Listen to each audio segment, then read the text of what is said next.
2 weeks after burying my wife, my daughter handed me legal papers accusing me of stealing her inheritance. "You manipulated Mom when she was dying," she said coldly. I was expecting grief support, but found courtroom threats instead. They froze every account, spread vicious rumors through Charleston, and hired thugs to intimidate me into surrendering everything my wife and I built in 38 years. They thought the old firefighter was broken and powerless. But they never expected that one person knew everything and had been documenting every single detail for 2 years. When that angel in white stepped through the courtroom doors, my daughter's screams of protest echoed through the halls non-stop. "I'm genuinely grateful you're here. If this story already speaks to you, let me know where you're watching from in the comments. I read them all. And it reminds me we're not alone in stories like this. Please keep in mind, certain details in this story are dramatized for learning and narrative clarity. Any similarity to real names or settings is coincidental, but the lesson behind it is important. The house felt too big without her. I stood in the center of our bedroom at 214 King Street, surrounded by cardboard boxes and the ghost of Josephine's lavender perfume. 2 weeks since I'd laid my wife to rest, and I still couldn't bring myself to pack away her things. Every item I touched: her reading glasses on the nightstand, the cashmere sweater draped over her favorite chair, the stack of unread novels on her side of the bed, felt like pulling fragments of her away from me piece by piece. Charleston's morning light filtered through the plantation shutters, casting amber stripes across the hardwood floor. Outside, the sounds of King Street stirred to life, tour carriages clattering past, the distant call of vendors at the city market. The rhythm of the city continued, indifferent to the fact that mine had stopped completely. Josephine had passed away from Alzheimer's after 2 brutal years of watching the woman I loved slip away in increments. Some days she'd known me. Most days toward the end, she hadn't. But there were moments, bright, piercing moments, when she'd surface from the fog, squeeze my hand, and look at me with those clear, hazel eyes that had captured me 40 years ago. I pulled open the drawer of her writing desk, the one she'd inherited from her grandmother. Inside lay stationary old birthday cards I'd given her, photographs of better days. My hand trembled as I reached for a cream envelope tucked beneath a stack of letters. The handwriting on the front was shaky, but unmistakable. "For Clayton, when you need to remember." I sank into the chair, the envelope heavy in my hands. The date on the back, November 2023, 4 months ago. One of her last lucid days.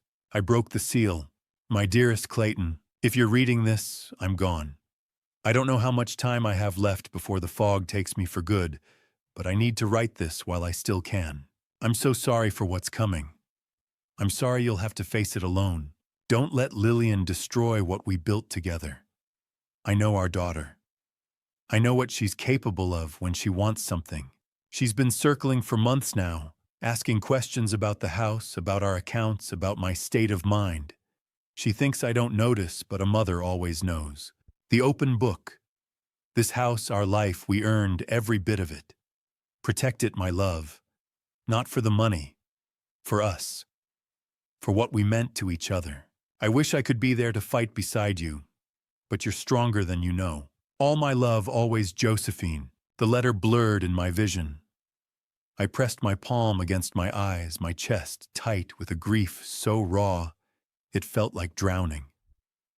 She'd known. Even through the Alzheimer's, even when she couldn't remember my name some days, she'd seen what I'd refused to believe. Our daughter was coming for everything. The doorbell rang, sharp and insistent. I folded the letter carefully, tucked it back in its envelope, and walked downstairs. Through the frosted glass of the front door, I could make out the shape of a courier, his clipboard already raised. "Clayton Merrick." "Yes." "Sign here, please." The envelope he handed me was thick, official. The return address made my stomach drop: Kingsley and Associates, Attorneys at Law. I carried it to the kitchen table, Josephine's letter still clutched in my other hand. For a long moment, I just stared at both envelopes, one from my wife, one from my daughter's legal team.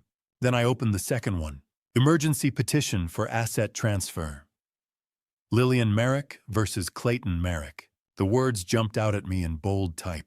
Elder abuse, undue influence, financial exploitation, cognitive impairment of decedent, immediate asset freeze pending investigation. My daughter was suing me.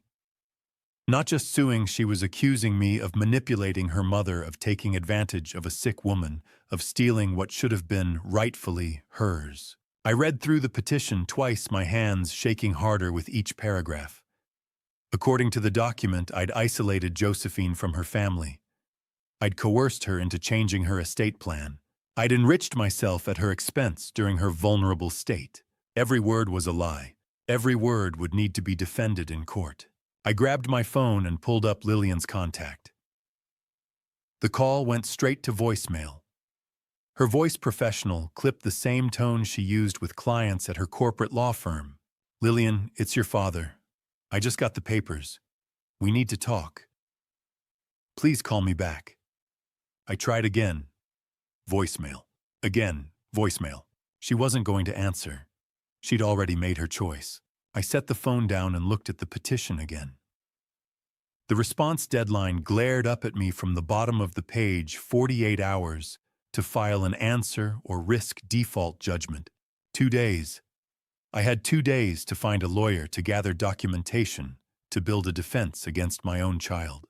2 days to figure out how to fight for the home Josephine and I had bought when Lillian was just a baby, for the bookshop where my wife had spent 30 years building something beautiful, for the life we'd created together.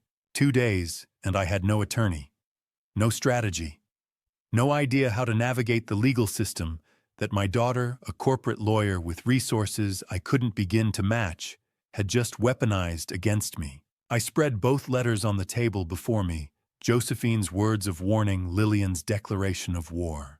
The sunlight shifted, casting long shadows across the kitchen. Somewhere in the house, a clock ticked steadily forward. Outside, Charleston moved on with its day, oblivious to the fact that my entire world had just fractured. I stared at the petition, at my daughter's name printed in cold legal type, at the accusations that would force me into a courtroom to defend my love for my wife. I have 2 days to figure out how to fight my own daughter in court. I don't even know where to start. 3 days had passed since I'd opened that legal envelope, and I still didn't have a plan. The courthouse steps felt steeper than they should have as I climbed toward the entrance of the Charleston County Judicial Center that morning, my hand gripping the metal railing for support. In my other hand, I clutched a thin folder, everything I'd managed to gather in 72 frantic hours: Josephine's death certificate, our marriage license, a handful of bank statements. It wasn't enough. I knew it wasn't enough. The folder had cost me 3 sleepless nights and a dozen unanswered calls to attorneys who either wanted retainers I couldn't afford or didn't take emergency cases. In the end, the court had assigned me someone, a public defender, stretched thin across too many cases, who'd met me for exactly 17 minutes in a windowless room an hour earlier. "She'd just be honest," he'd told me, barely glancing at the documents I'd brought. "The judge will see you're a good man." I'd wanted to believe him. Then I saw her. Lillian stood near the security checkpoint, her back straight, her dark hair pulled into the same sleek bun she wore to depositions. Next to her, a man in a charcoal suit adjusted his cufflinks, Douglas Kingsley, according to the letterhead I'd memorized by now. His briefcase probably cost more than my monthly pension. I started toward them, my heart hammering against my ribs. "Lillian!" She turned her head fractionally, just enough that I knew she'd heard me. Then she walked through the metal detector without breaking stride, Kingsley following close behind. She hadn't looked at me, hadn't paused, hadn't acknowledged that the man calling her name was the one who'd taught her to ride a bike, who'd walked her down the aisle at her wedding, who'd held her mother's hand while she slipped away. The security guard waved me through. I fumbled with my keys, my wallet, the folder that suddenly felt impossibly heavy. By the time I reached the courtroom, Lillian was already seated at the plaintiff's table. Her posture perfect, her hands folded on top of a leather portfolio. Kingsley sat beside her, flipping through notes with the ease of someone who'd done this 1,000 times before. I took my seat across the aisle. My court-appointed attorney, a young man with tired eyes and a tie that didn't quite match his wrinkled shirt, arrived moments later, dropping into the chair beside me with a sigh. "All rise." Judge Miriam Ashford entered from the side door, her black robe swishing as she took the bench. She was 60-something, with silver-streaked hair, and the expression of someone who'd heard every excuse, every plea, every broken promise the legal system had to offer. She settled into her chair and opened the file in front of her without preamble. Emergency petition for asset transfer. Merrick versus Merrick. Counsel proceed. Kingsley rose smoothly, buttoning his suit jacket with practiced precision. When he spoke, his voice filled the courtroom, confident, measured, devastatingly polite. "Your Honor, this is a straightforward matter of protecting a vulnerable estate from potential mismanagement." Miles Tuckin. Josephine Merrick passed away 3 weeks ago after a prolonged battle with Alzheimer's disease. During that time, my client, Mrs. Merrick's only daughter, observed a pattern of concerning behavior from the respondent, Mr. Clayton Merrick. I gripped the edge of the table. Financial transactions that Mrs. Merrick would never have authorized. Isolation from family members who attempted to visit. And most troublingly, changes to estate documents executed during a period when Mrs. Merrick's cognitive capacity was severely compromised. He paused, letting each word settle like stones in water. "We're not here to make accusations, Your Honor. We're here to ensure that Mrs. Merrick's true wishes, the ones she expressed before her illness, are honored. That requires a temporary freeze on all estate assets until a full accounting can be conducted. My client simply wants to protect her mother's legacy." He sat down. The judge's gaze shifted to my side of the room. My attorney stood his chair, scraping loudly against the floor. He opened his mouth, hesitated, then glanced down at the notes he'd scribbled during our brief meeting. "Your Honor, Mr. Merrick was a devoted husband. He cared for his wife for 2 years without complaint. The idea that he would exploit her during that time is... Does your client have documentation to counter the petitioner's concerns?" Judge Ashford's tone wasn't unkind, but it was direct. My attorney blinked. "We're working on gathering..." "I'll take that as a no." The judge made a notation in her file. She looked at me directly, her expression softening just slightly. "Mr. Merrick, I understand this is an emotional time. Losing a spouse is never easy, and I don't doubt you loved your wife." The words sounded like consolation. They felt like a verdict. "But I have to make decisions based on what's in front of me. Right now, the petitioner has raised legitimate questions about estate management during a vulnerable period. Until we can establish a clear timeline and accounting of all transactions, Your Honor, I can explain." The words burst out of me before I could stop them. "I took care of Josephine every single day. I fed her, bathed her, sat with her through the nights when she didn't recognize me." Judge Ashford raised her hand gently. "Mr. Merrick, I'm not questioning your devotion. I'm simply ensuring that the estate is protected while we sort through the details. The court is ordering a temporary asset freeze until the next hearing. You'll have an opportunity to present your case with proper documentation at that time." The gavel came down. Just like that, it was over. I sat frozen as the courtroom emptied around me. My attorney mumbled something about paperwork and next steps, but his voice sounded distant, muffled, like I was underwater. Across the aisle, Lillian stood smoothing the front of her tailored jacket. Kingsley leaned in to whisper something to her. She nodded once, then gathered her things with the calm efficiency of someone who'd just finished a routine meeting. I watched her walk toward the exit, her heels clicking against the marble floor.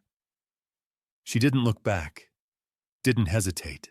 Outside the courthouse, I caught a glimpse of her through the glass doors.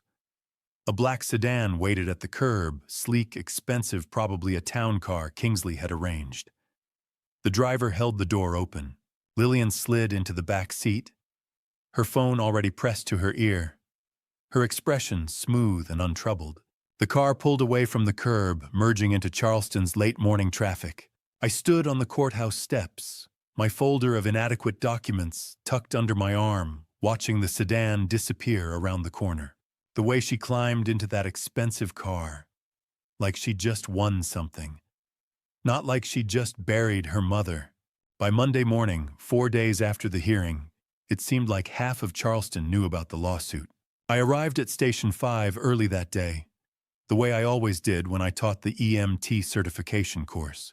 20 years of volunteer work at the firehouse had earned me a small side gig teaching emergency response techniques to new recruits. It wasn't much, but it kept me busy, kept me from rattling around that empty house on King Street, with nothing but Josephine's absence for company. The recruits were already waiting when I walked into the training room, clustered near the coffee station, in that nervous way first-day students always did. I set my materials on the desk and turned to write the day's agenda on the whiteboard. Behind me, the conversation died. I glanced over my shoulder. 6 faces stared back at me, some curious, some uncomfortable, all suddenly very interested in their notebooks. One of them, a kid barely out of high school, nudged his neighbor and whispered something I couldn't quite catch. I cleared my throat and kept writing. The class dragged. Every question I asked hung in the air too long before someone answered.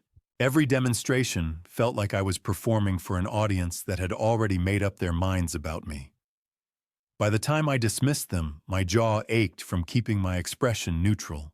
Chief Eugene Tucker caught me in the hallway as I was packing up. Clay.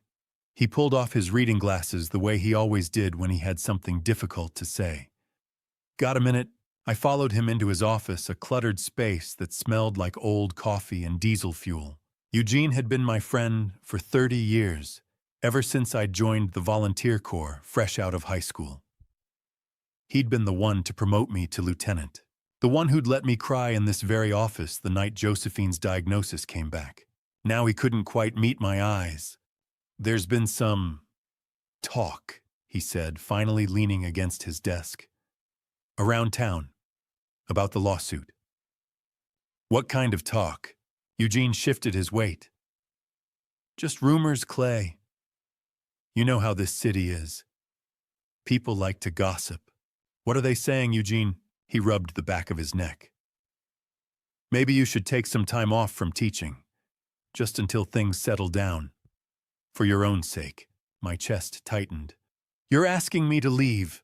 I'm asking you to let this blow over. His voice was gentle, apologetic. The board's getting calls from parents. They're concerned. Concerned about what I've been teaching this course for a decade. I know that, Clay, but perception matters. And right now, he trailed off, spreading his hands helplessly. Just give it a few weeks. Please. I walked out of the station with my teaching materials under my arm and a hollow space where my pride used to be.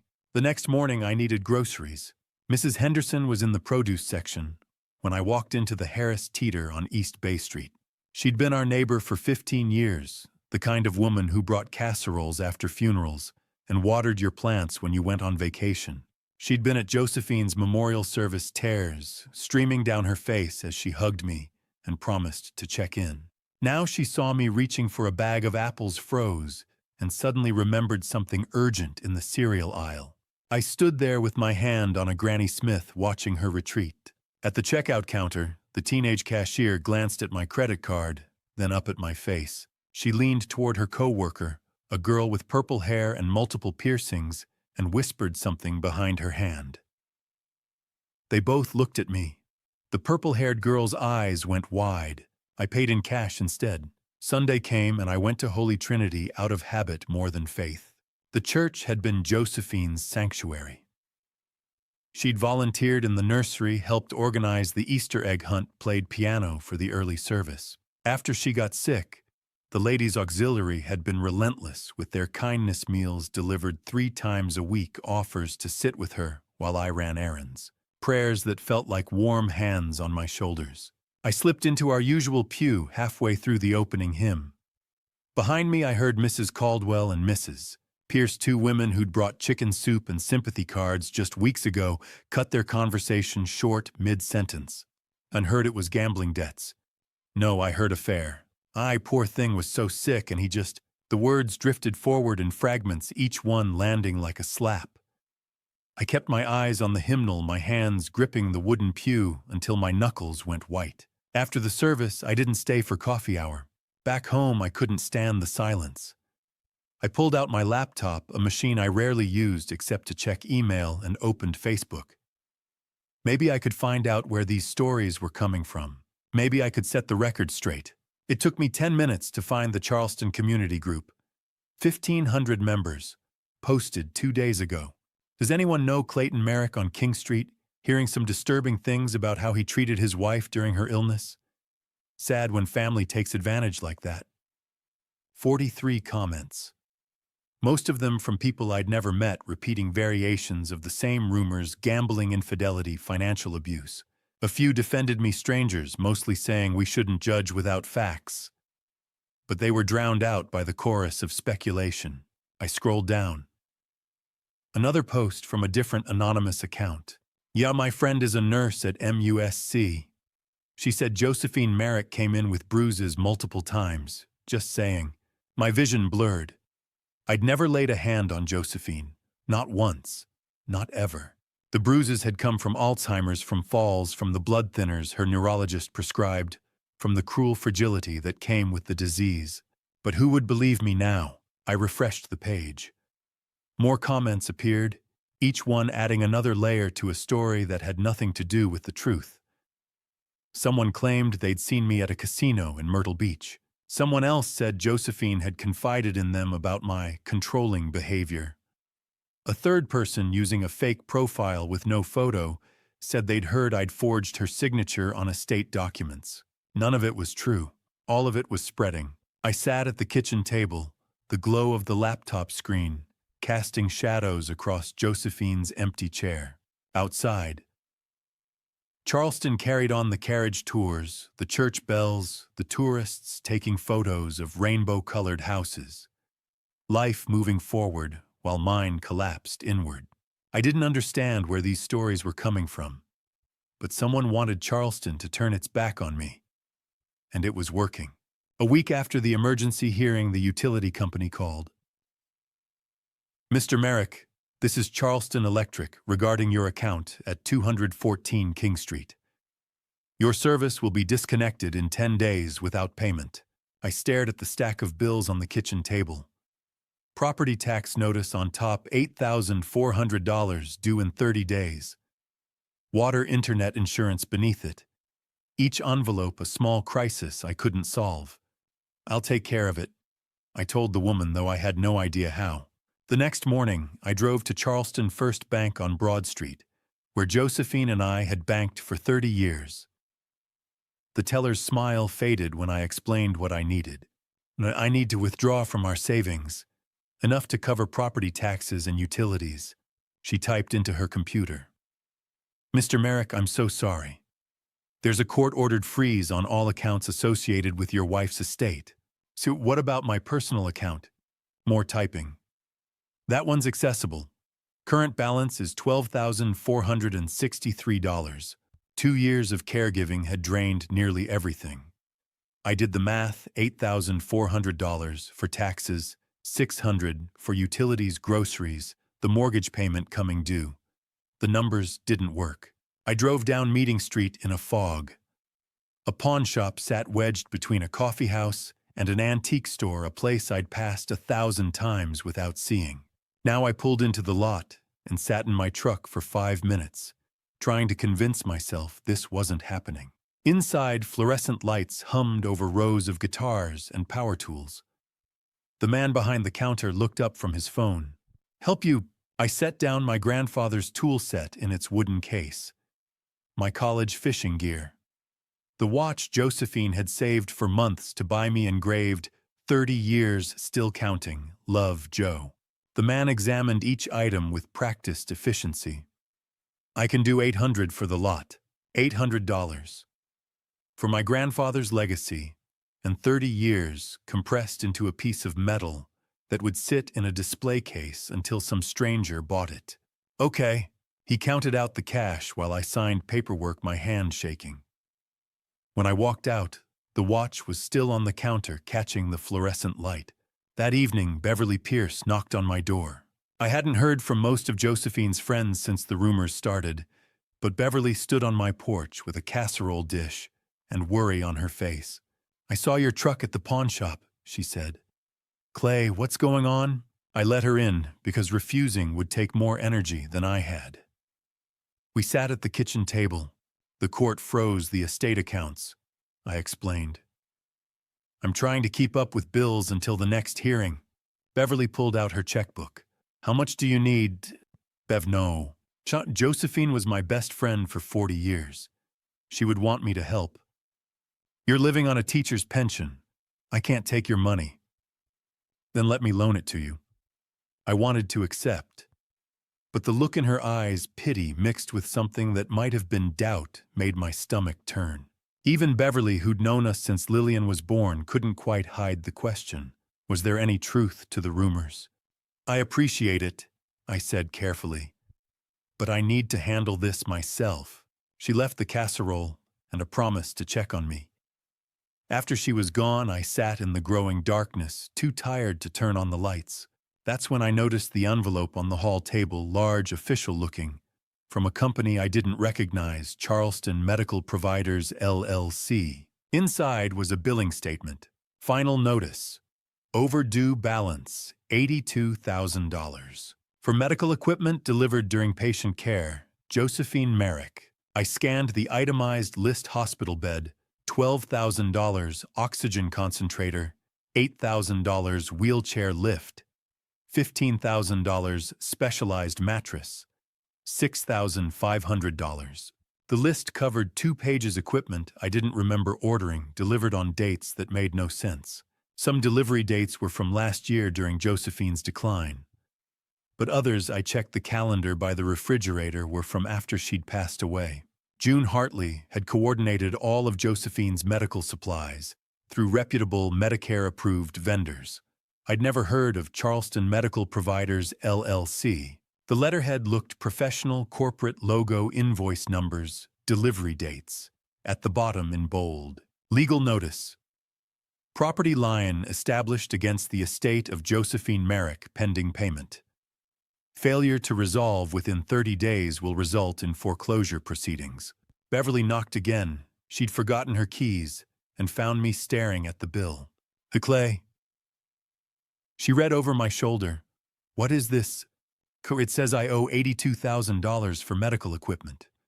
"Did you order this?" "No. June handled all the medical supplies. And these dates," I pointed to the calendar. "Some are after Joe passed away." Beverly's expression shifted from concern to something sharper. "This doesn't make sense." I looked at the professional letterhead, the detailed invoices, the legal threats, the fake medical bill, the rumors spreading through Charleston, the lawsuit filed days after Josephine's funeral. That's when I understood this wasn't a mistake. Someone was building a case against me, and they were very good at it. 4 weeks after the emergency hearing, I walked into the courthouse for what they called a preliminary hearing. Mid-April had brought warmth back to Charleston, the kind of spring morning that made tourists fill the sidewalks and locals sit on their porches with sweet tea. But inside the Charleston County Judicial Center, the air conditioning kept everything cold and sterile. I arrived with the same court-appointed attorney who'd barely managed to ask questions at the first hearing. He carried a thin folder thinner than Kingsley's leather briefcase, thinner than the stack of documents Lillian had arranged on her table like she was preparing for a corporate merger. She sat across the aisle from me, her dark suit pressed and perfect, sorting through papers with the mechanical efficiency of someone going through quarterly reports, not someone fighting her father over her mother's memory. Douglas Kingsley stood when Judge Ashford entered, his posture radiating the confidence of a man who'd never lost a case he cared about winning. "So, Your Honor," Kingsley began, his voice filling the courtroom, "the petitioner would like to call Dr. Simone Monroe as an expert witness." My stomach dropped. Dr. Monroe had been Josephine's neurologist. For 2 years, she'd examined my wife every month, checked her cognition, adjusted her medications, documented the slow erosion of the woman I loved. Josephine had trusted her. I'd trusted her. Now she walked through the courtroom doors in a white lab coat over business attire, a medical file clutched in her hands. Professional, clinical, a stranger wearing the face of someone who'd sat in our living room and explained Alzheimer's progression while Josephine slept upstairs. My attorney leaned close, his breath smelling like stale coffee. "Did you know about this?" I shook my head. No warning, no preparation, just another piece of the machine grinding forward without me. Dr. Monroe took the stand and raised her right hand, swearing to tell the truth. The bailiff stepped back. Kingsley approached with the measured pace of someone who already knew every answer. "Dr. Monroe, how long did you treat Josephine Merrick?" 2 years. From her Alzheimer's diagnosis in March 2022 until her passing in February 2024. Her voice was calm, detached, the same tone she'd used to explain medical terminology I barely understood. In your professional medical opinion, was Mrs. Merrick capable of making sound decisions during the final 18 months of her life? Dr. Monroe paused, glanced at the file in her lap, then looked directly at Judge Ashford. No. She lacked the mental capacity to make legal or financial decisions. The words hit me like a physical blow. I gripped the edge of the table, my knuckles going white. Kingsley continued, his tone sympathetic. "Can you elaborate for the court? Patients with advanced Alzheimer's experience progressive cognitive decline. Mrs. Merrick had reached a stage where she could no longer reliably recognize family members, retain new information, or express coherent wishes. Her condition made her extremely vulnerable to influence." I sat there frozen, remembering. 2 months before Josephine passed, on a rare afternoon when the fog lifted, she'd looked at me with clear, hazel eyes and said, "I love you, Clay. Don't let them take our home." She'd known who I was. She'd known what she was saying. She'd squeezed my hand with surprising strength, and for 5 perfect minutes, my wife had come back to me. But how do you prove a moment like that in a courtroom? In your opinion, Kingsley asked, could she have been manipulated or coerced during this period? Absolutely. Patients at this stage are extremely susceptible. My attorney stood for cross-examination, shuffling through notes he'd scribbled minutes before the hearing. "Dr. Monroe, isn't it true that Alzheimer's patients can have lucid moments? Brief periods of clarity?" "It's possible, yes." "So Mrs. Merrick could have had moments where she understood her circumstances." Dr. Monroe's expression didn't change. "Any such moments would have been fleeting and unreliable. They wouldn't constitute legal capacity." That was it. That was the entire cross-examination.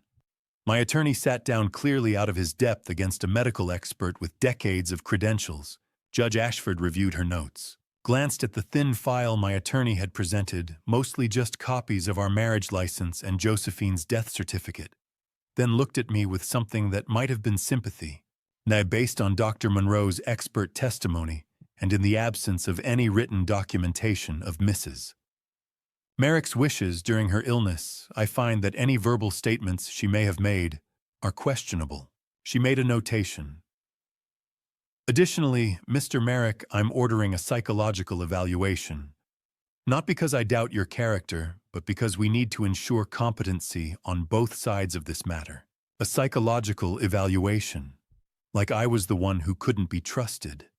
Like loving my wife and fighting for her memory made me mentally unstable." The gavel came down. I walked out of the courtroom in a daze. Behind me, I heard Lillian's heels clicking against the marble floor, heard Kingsley's congratulatory murmur. Neither of them looked my way.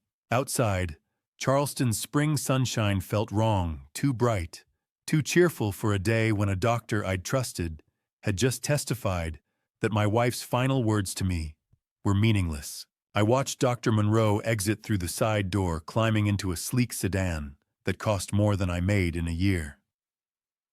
She didn't glance back, didn't hesitate. I stood on the courthouse steps, thinking about June Hartley's daily logs, the careful documentation she'd kept of Josephine's good days and bad days, her lucid moments and confused ones. evidence that might have countered Dr. Monroe's clinical assessment. If only I'd known to bring them. Jo had talked to me. She'd known my name, known our address. She'd told me she loved me and meant it. But how do you prove a lucid moment to a doctor who only saw decline? 2 nights after the preliminary hearing, Curtis found me on the porch at 2 a.m. I hadn't meant to stay out there so long.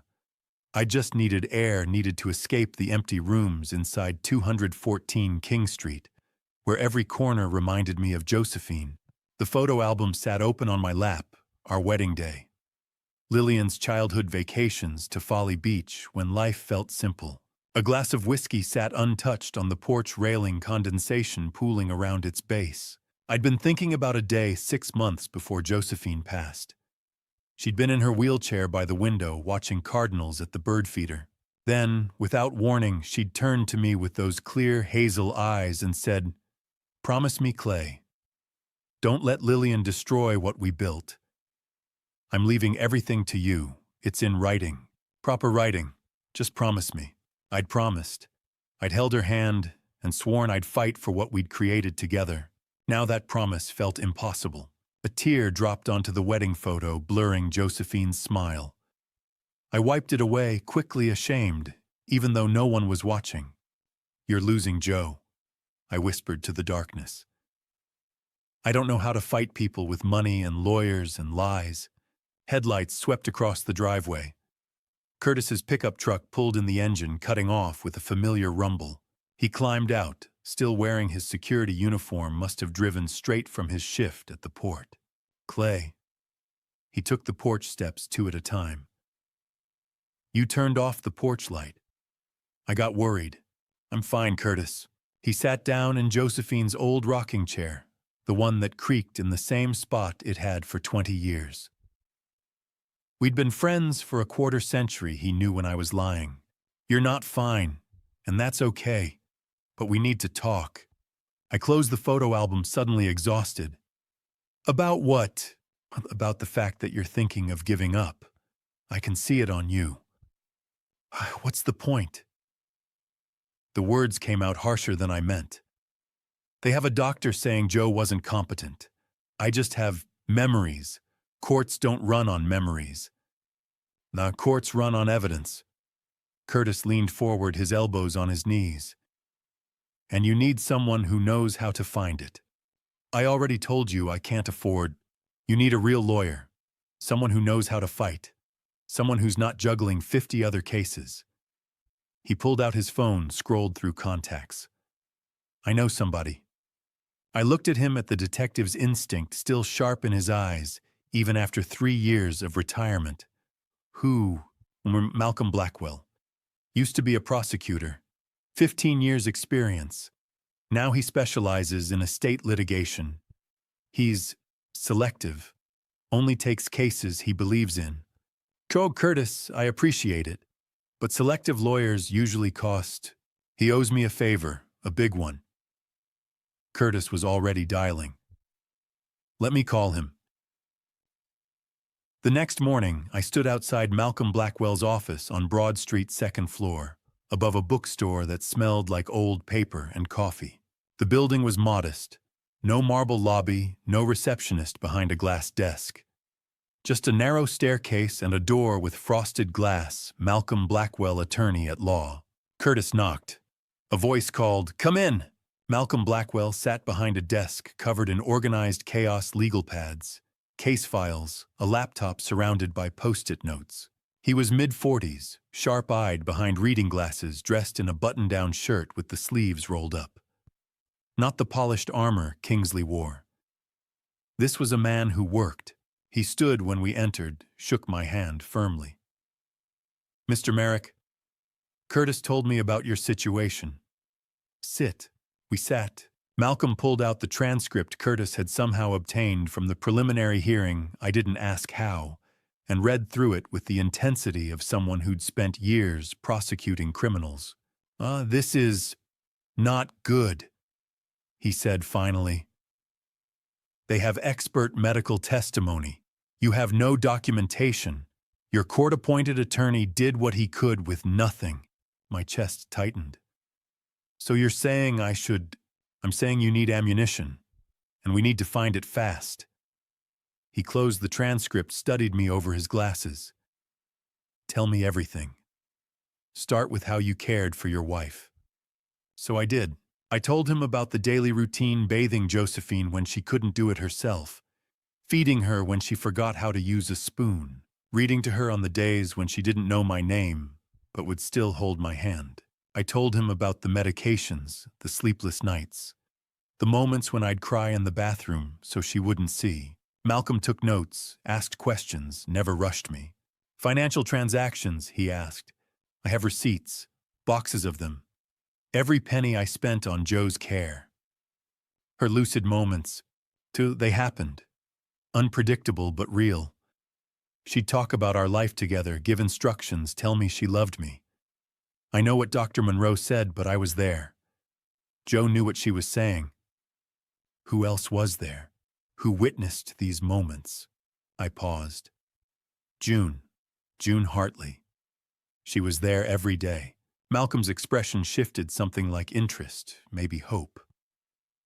Who's June Hartley? Josephine's caregiver. I hired her 2 years ago when Joe's Alzheimer's got worse. She's a former ICU nurse. Very professional. Very thorough. Malcolm leaned forward. Define thorough. She kept records. Logs of everything. Medications, meals, who visited Joe's good days and bad days. She said it was standard protocol. For the first time since I'd walked into his office, Malcolm smiled, not with amusement, but with the recognition of something important. Clay caregivers don't keep documentation that detailed unless they have a reason. A personal reason. He picked up his phone. I need to meet June. Today, if possible.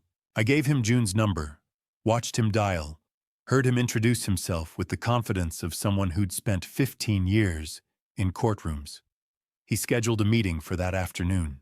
When he hung up, he looked at me with something I hadn't seen in weeks: optimism. Your professional caregivers who document everything, they do it because they've seen families tear each other apart. They do it because they know what happens when there's no evidence. You think June has what we need? I think June might be holding your entire case. And if that's true, your daughter just made a very expensive mistake. I sat there, Curtis beside me, Malcolm already pulling out a legal pad to start strategizing. The weight that had been crushing my chest since the emergency hearing loosened slightly. For the first time since the funeral, I felt something other than grief and fear. I felt possibility. That same afternoon, Malcolm and I drove to June Hartley's house in Mount Pleasant. 20 minutes east of Charleston, the landscape shifted from historic downtown to quiet suburban streets. Malcolm drove, filling the silence with questions. How long had June worked for us? What was her daily routine?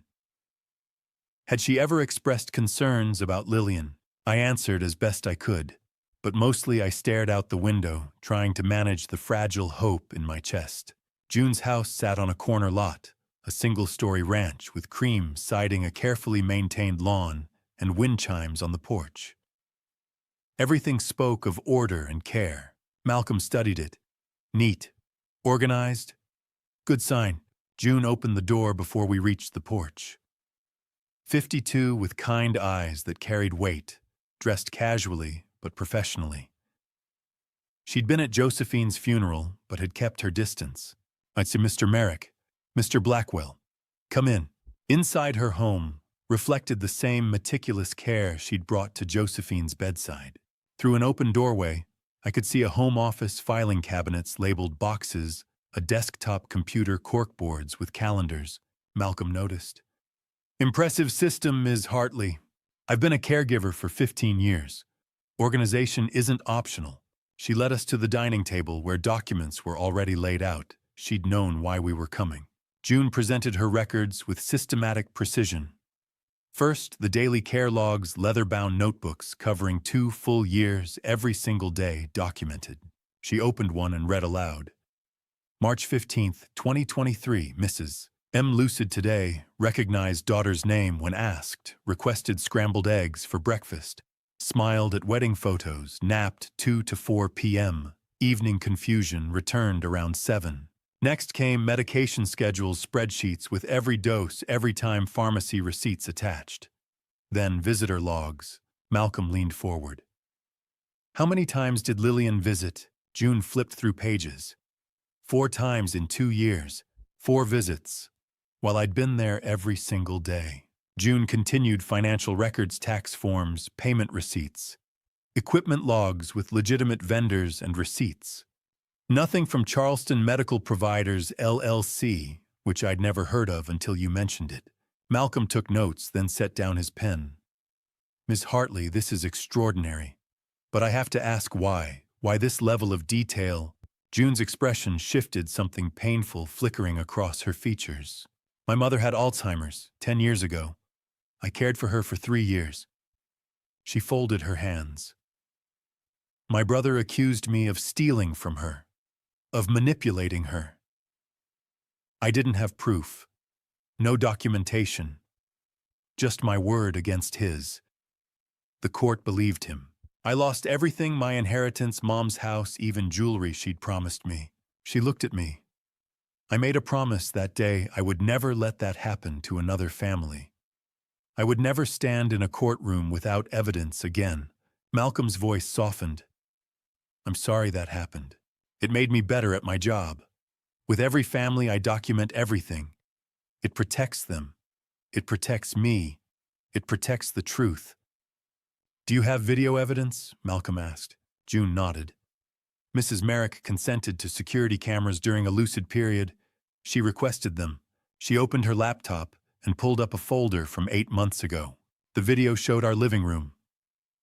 On screen, I watched myself helping Jo eat soup, carefully wiping her chin.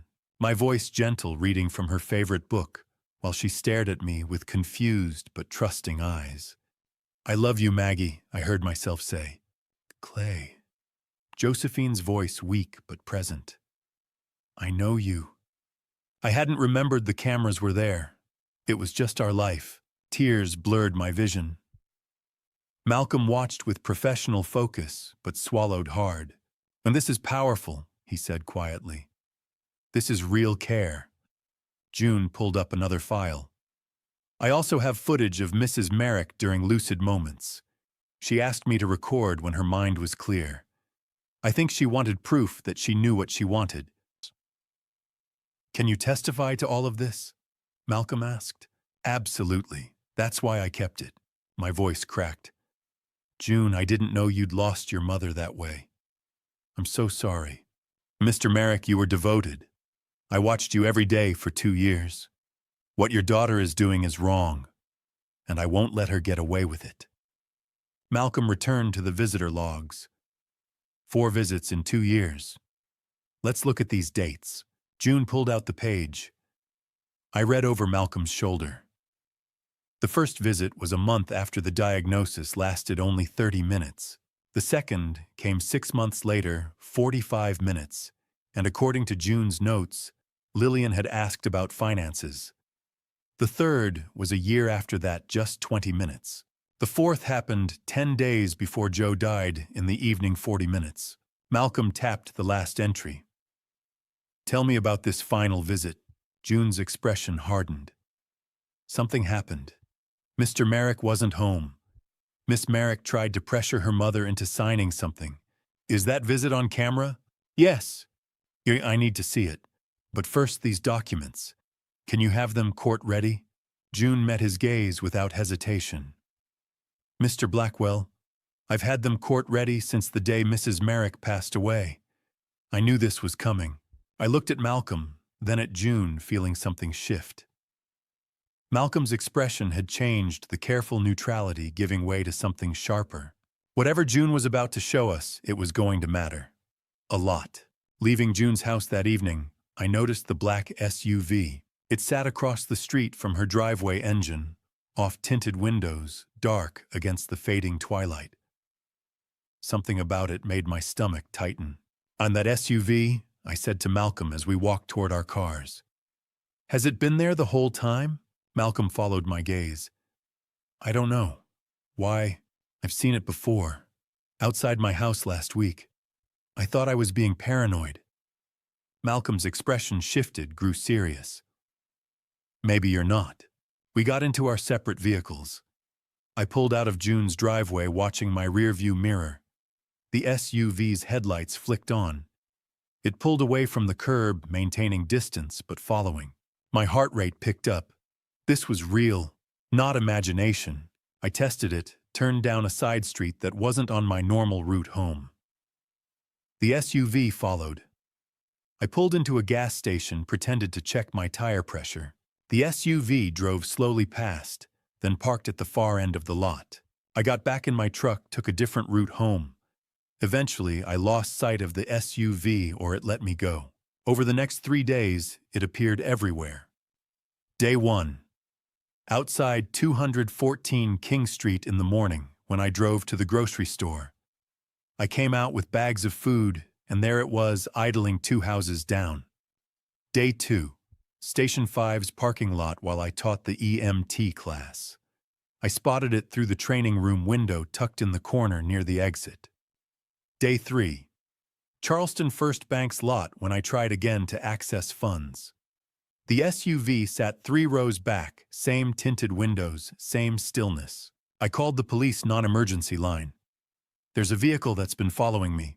The dispatcher's voice was professional but detached. Has anyone approached you or made direct threats? No, but... Without a direct threat or contact, there's not much we can do. We can increase patrols in your area. Frustrating, but predictable. I thanked her and hung up. That night, I couldn't sleep. I sat by the living room window watching. The SUV was parked across the street, same position, engine off. No one got out. Hours passed, 11 p.m., midnight, 1 a.m. The SUV remained. I finally dozed off in the armchair, exhausted. Morning light woke me. I walked to the window, rubbing my eyes. The SUV was gone. Brief relief washed over me. Maybe they'd given up. I went outside to grab the newspaper from the driveway. Then I saw my truck. All 4 tires were flat slashed with clean, deliberate cuts. I walked closer, my chest tightening. The garage door was spray-painted in bright red, "Drop it." They knew where I lived. They'd come onto my property in the middle of the night. I called 911. I need to report vandalism. 2 officers arrived 20 minutes later, took photos, filled out paperwork. The younger one crouched by the tires, examining the cuts. This is criminal mischief, Mr. Merrick. We'll investigate, but without witnesses or camera footage. This is connected to my lawsuit, I said. Someone's trying to intimidate me. The officer stood, his expression sympathetic, but limited. I understand. We'll increase patrols. If you see that SUV again, call immediately. Try to get the license plate. They left. I stood in my driveway, staring at the message on my garage door. I called Curtis. I'm on my way, he said without hesitation. 15 minutes later, Curtis pulled up. He must have been close. He took in the garage, the truck, his face hardening. This is witness intimidation, he said, his detective instincts kicking in. Someone wants you to drop the case. He pulled out his phone, started taking photos. I'm staying close, Clay, and I'm going to find out who's behind this. That afternoon, I found a letter in my mailbox. No stamp, hand-delivered. The envelope was plain white, no return address. Inside, a typed note. You're making a mistake. People will get hurt if they don't listen. Drop the lawsuit. This is your last friendly warning. Curtis read it, wearing gloves, treating it like evidence. We need to document this. Photos, reports, everything. He photographed the truck, the garage, the letter. Then he walked to the end of the block where the SUV had reappeared, partially hidden behind a delivery van. He managed to capture part of the license plate before it drove away. Curtis studied the photo on his phone. I still have contacts at Charleston PD. Let me make some calls. Curtis, what if it gets worse? He met my eyes, his voice firm. Then we deal with it. But don't back down. People who make threats like this, they're scared. That means Malcolm's on the right track. That night, I barely slept. Every car that passed, every sound outside my body stayed on high alert. I kept the lights off, watched the street through a gap in the curtains. The SUV didn't return.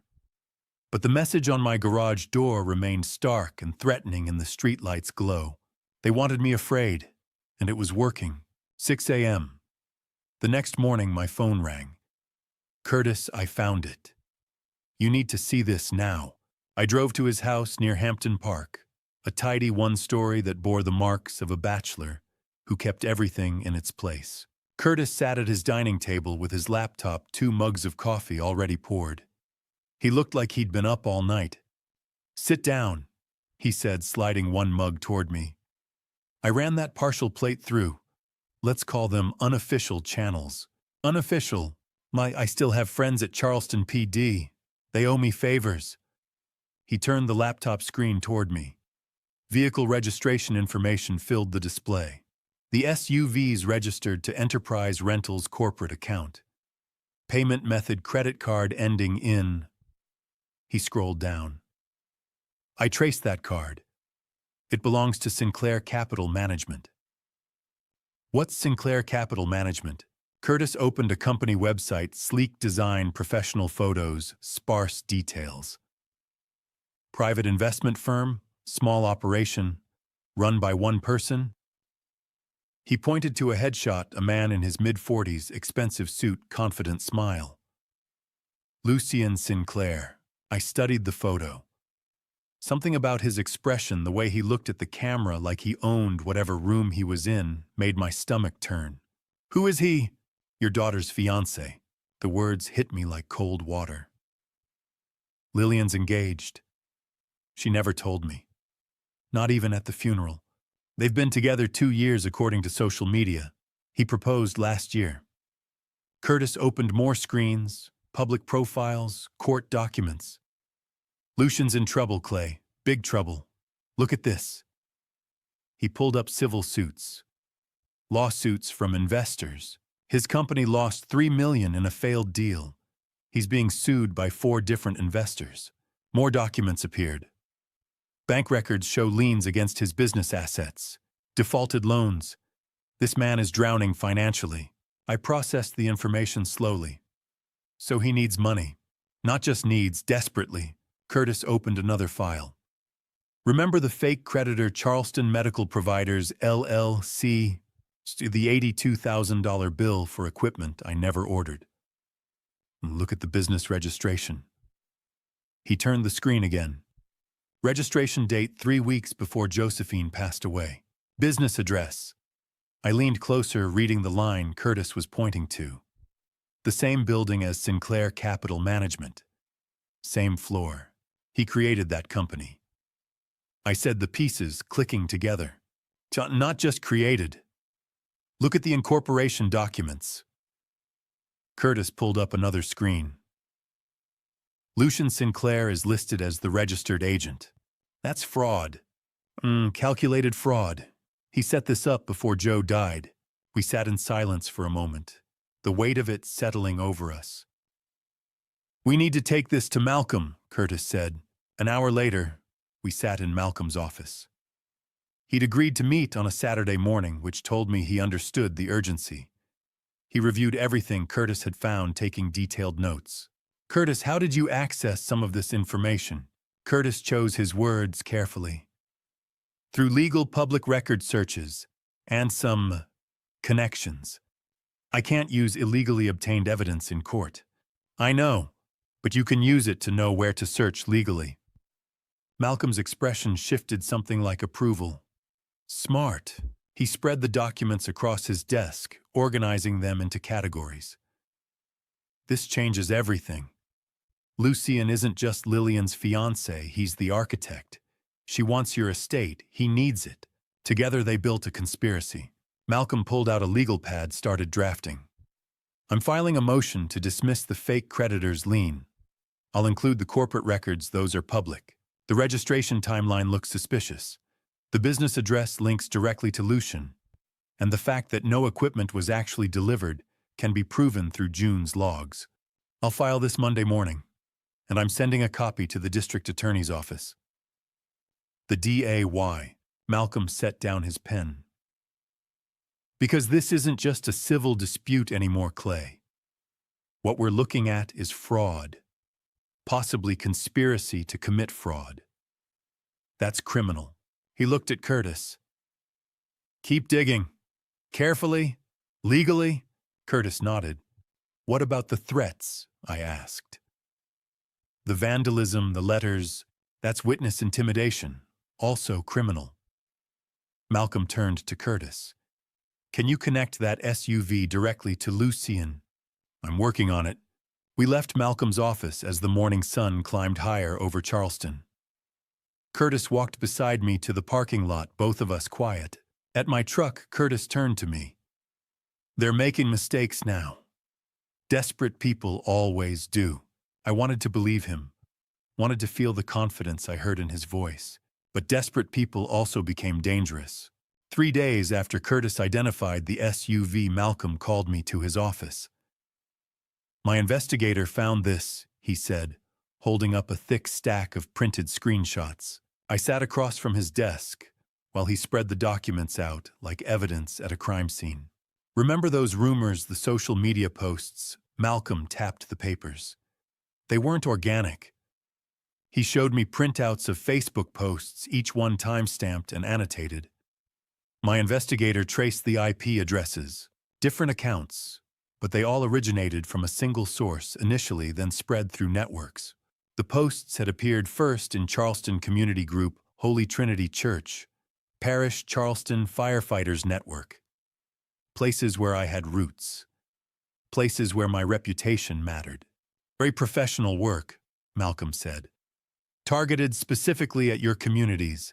He pulled out the investigator's report. The posts had been strategically timed, appearing within hours of court filings. The language analysis showed professional reputation management vocabulary. Then my investigator found the payments. Malcolm slid a bank record across the desk. Wire transfer from Sinclair Capital Management. Recipient TRP Investigations. Consulting services $15,000. TRP Investigations, run by Terry Ramsey. Malcolm opened the South Carolina Private Investigator Licensing Database on his laptop. Terry Ramsey, licensed PI Charleston. Background: former Charleston PD officer 2001 to 2015. Current specialty listed as reputation consulting. My investigator talked to some of Ramsey's former clients. He specializes in perception management, which is essentially reputation destruction. Malcolm showed me text messages obtained through legal discovery requests related to Lucien's business dealings. The messages were dated 3 weeks ago, right after the emergency hearing. Lucien to Terry: need reputation management on Clayton Merrick. Make it thorough. Terry's response: understood. Charleston's a small town. I know how to work it. More messages followed. Lucien: focus on the firefighter community. That's his base. Lucien: church ladies love to gossip. Plant seeds there. Lucien: make sure everyone knows he's unstable. Ramsey kept everything, Malcolm said. Screenshots of posts he made, schedules of when and where, copies of payments. Standard PI documentation, probably to protect himself legally. He showed me Ramsey's activity log, post in Charleston Community Facebook group. Hearing some disturbing things about Clayton Merrick. Anonymous tip sent to Charleston Post and Courier. Investigation into local elder abuse case. Comments in firefighter forums. Does anyone know what really happened with Merrick's wife? This is defamation, Malcolm said. Witness intimidation, coordinated harassment. I stared at the printouts, seeing my life dissected by someone paid to do it. Why would Ramsey keep such detailed records? Because he's a PI. Documentation protects him if things go wrong. And because Malcolm pulled up another document. He's desperate for money. My investigator found he owes people all over Charleston. Divorce settlement, gambling debts, back rent. Lucian paid cash. Curtis had been waiting in the lobby. Malcolm called him in. Terry Ramsey, Curtis said when Malcolm showed him the name. I know him. We both turned. We were on the force together. He left in 2015. Not voluntarily.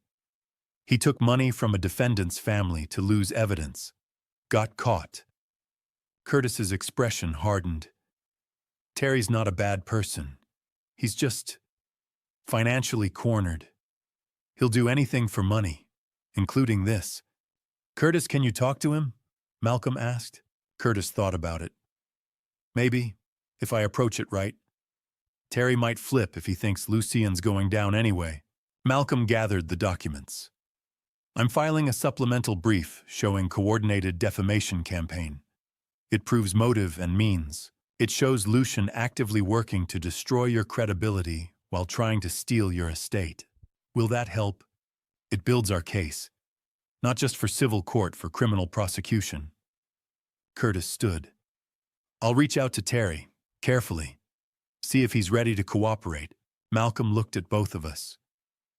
We're building a case. Not just for civil court, for criminal prosecution, too. That should have made me feel better. Instead, I found myself thinking about Lucian's text messages, the calculated way he'd targeted my communities, the money he'd spent to destroy my reputation. I wondered what Lucian would do when he realized we were closing in. 1 week after Malcolm's investigation, the intimidation tactics shifted. I was teaching the EMT certification class at Station 5 on a Tuesday afternoon, trying to maintain some sense of normalcy.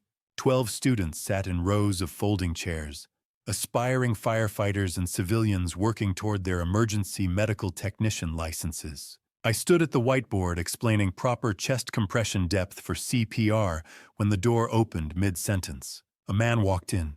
He was in his 40s, powerfully built, in a way that suggested regular gym time, dressed in expensive casual wear, a polo shirt and designer jeans. His eyes were cold, calculated. He didn't apologize for interrupting. Just walked straight down the center aisle and took a seat in the back row. Students glanced back then at me. Can I help you? I kept my voice professional. The man smiled slightly, nothing friendly about it. He shook his head, slowly, said nothing. Just stared at me. Are you here for the class? Registration is handled through. Still silent. Still watching. An awkward silence filled the room. Okay then. I turned back to the whiteboard, tried to continue. But I could feel his eyes on me. My train of thought derailed. What CPR compressions should be? I checked my notes material I knew by heart, but my brain had frozen. Should be. A young woman in the front row leaned forward. Mr. Merrick, are you okay? Fine, sorry, where was I? I continued teaching, but every few minutes I glanced at the man. He never looked away, barely blinked, just sat there, an oppressive presence that filled the room with tension. Even the students could feel. The class normally ran 2 hours. I cut it short at 90 minutes. Students filed out, talking quietly among themselves. I approached the man. I have to ask, who are you? He stood slowly, deliberately, and walked toward the door. As he passed me close enough that I could smell his cologne, he leaned in. You should listen when people give advice. He whispered, barely audible, a reference to the drop it message. Then he walked out. My hands shook. Chief Tucker came in moments later, having seen the man leave. Clay, who was that? I don't know. But I think they're escalating. Tucker's expression shifted to concern. This is about your lawsuit, isn't it? I nodded. Clay, maybe you should. I can't stop coming here, Eugene. This is my life. I can't let them take this too. That evening, I sat alone at my kitchen table, doors, locked windows, checked twice. Around me lay the evidence of my old life photos of Joe firefighter commendations, my father's tool set I'd bought back from the pawn shop with money Curtis loaned me. Memories flooded in unbidden. Joe in her wedding dress, laughing at something I'd said. Her face when we first saw 214 King Street, the way she'd squeezed my hand and whispered, "This one." The doctor's office when we got her diagnosis, Joe gripping my hand so hard I thought my bones would break. Good days when she was lucid smiling, saying, "I love you, Clay," and meaning it. The last day Joe in the hospital bed, one final weak squeeze of my hand before she slipped away. Tears ran down my face. Maybe I should just let it go. The house isn't worth this fear. Joe's gone. What am I even fighting for anymore? My phone rang. Curtis with timing that felt almost supernatural. "I'm coming over." "Curtis, you don't have to." "Eugene called me, told me about the man at the station. I'm coming." 15 minutes later, Curtis let himself in with the emergency key I'd given him. He found me at the kitchen table surrounded by photos and memories. He sat down. "Talk to me." "I'm tired, Curtis. I'm 62 years old. I've been fighting for 2 months. My wife's dead. My daughter hates me. Half of Charleston thinks I'm a monster. And now someone's threatening me in public." My voice cracked. Maybe I don't have the strength for this anymore. Curtis's expression was firm but kind. "That's exactly what they want. You giving up. And you know what that means. Their plan is working. They're scared. Scared people sent that man to my class, Curtis. Scared people slashed my tires. What if next time, then I'll be here. You're not alone in this." Curtis pulled out his phone, showed me a photo, the man climbing into the black SUV outside Station 5. Curtis had taken it from his own vehicle. I followed him. Got his face, got the vehicle, and this time, he zoomed in. Full license plate. Malcolm's investigator is running it now. By morning, we'll know who he is. Curtis leaned forward. "Clay, that man showing up in person. That's not confidence. That's desperation. Malcolm's investigation is working. We're getting close to something, and they know it." Curtis made coffee, sat with me past midnight. At some point he said, "So, remember the warehouse fire in 2012 on 3rd Street? I nodded. I'd been there. "You went in to get that kid when everyone said the structure wasn't safe. You didn't quit then." "That was different. That was my job. This is your life. Your home. Joe's memory. This is bigger than a job." Curtis left around 1 a.m., making me promise to call if anything happened. I sat alone, looking at Joe's photo, her wedding day smile, the joy in her eyes. I thought about Curtis's words, about Joe's letter, about Lillian's face in that courtroom so certain she'd win. And I realized something. I wasn't just fighting for a house. I was fighting to prove those 2 years of loving care mattered, that Joe's wishes mattered, that I mattered. At 2:47 in the morning, my phone rang. "Curtis, someone's at June's house. I'm on my way. Meet me there." I jerked awake, heart hammering through on clothes, and drove toward Mount Pleasant. The roads were empty at 3 a.m., streetlights casting orange pools on dark asphalt. I made the drive in 15 minutes. As I drove, I remembered earlier that day, Malcolm had warned June. "They know about your records," Malcolm had said in his office. "There's a possibility they'll try something." June had looked at him calmly. "What should I do?" "Curtis is installing additional security, and I'd feel better if you stayed somewhere else for a few nights." June had agreed gone to stay at Beverly Pierce's house. Now I turned onto June's street and saw police cruisers' lights flashing Curtis's truck parked at an angle. I pulled over and ran toward the house. Curtis stood outside talking to officers. He saw me coming. "They got him." "Got who?" Curtis's expression held grim satisfaction. "Lucien Sinclair." Inside June's house, the damage was obvious. A rear window was shattered glass scattered across the floor. June's home office had been ransacked. Filing cabinet drawers hung open, papers strewn everywhere, her computer's cables ripped out. Detective Jonathan Hayes, Charleston PD, was photographing the scene. He was in his 40s, professional, methodical. He looked up when I entered. "Mr. Merrick, you're the plaintiff in the estate case." Yes, this is connected. We know. Officer Porter briefed us. In the living room sat a man in handcuffs, an officer standing guard. I saw him for the first time. Lucian Sinclair. He was in his early 40s, normally polished and confident based on photos I'd seen online. Now he looked disheveled, expensive clothes, wrinkled hands, dirty from climbing through windows, a cut on his forearm from broken glass. Lucian looked up, saw me, and his expression shifted. Anger, fear, something desperate flickered across his features. "That's him," I asked Curtis. "Lillian's fiancé." Detective Hayes joined us. Mr. Sinclair was apprehended at 2:38 a.m., attempting to remove computer hard drives from the scene. He gestured to a bag near Lucian's feet containing June's backup drives. Breaking and entering attempted theft, and given the ongoing litigation, potential evidence tampering. "How did you catch him?" Curtis smiled slightly. "I installed new security yesterday. Wireless cloud connected. Motion sensors triggered cameras recorded silent alarms sent to my phone. I was here in 8 minutes. Police arrived 12 minutes after that." He showed me his tablet. Security footage played on the screen. Lucian approached the house, checking windows. Broke the rear window with a rock. Climbed inside clumsily, not a professional.